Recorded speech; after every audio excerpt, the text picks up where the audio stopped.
Nós vamos ver na classificação seu time, já, depois que a rede sacudir para você.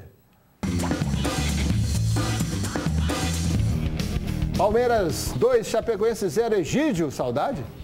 Esse Egídio joga muito. Joga muito. E eu sempre falei que ele jogava. Jair Bala. E o Cristaldo fazendo 2-0, Palmeiras em cima da Chapecó. Se o Marcelo Oliveira consertar esse time, vai dar trabalho. E aí, Sheik faz o gol da vitória do Flamengo na Arena Joinville. Jogou muito, hein?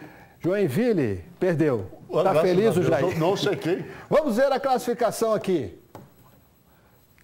Sport 22, Atlético 20.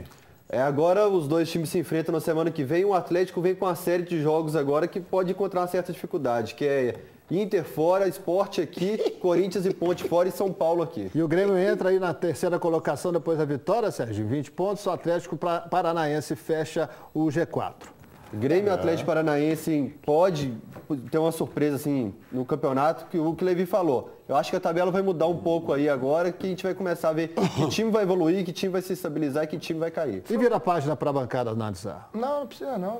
Tá bom. O Cruzeiro está em 13º com 10 pontos. Não precisa não, Léo. Isso aí é o seguinte, isso aí é momentâneo. O Cruzeiro vai melhorar sim pela sua grandeza, mas tem que trazer reforço, porque senão nós vamos ficar ali, mediano. E não é isso que o Cruzeirense está acostumado. Nós estamos acostumados com vitória. É por isso, diretoria Celeste, que nós cobramos tanto. Por quê? Somos mal acostumados.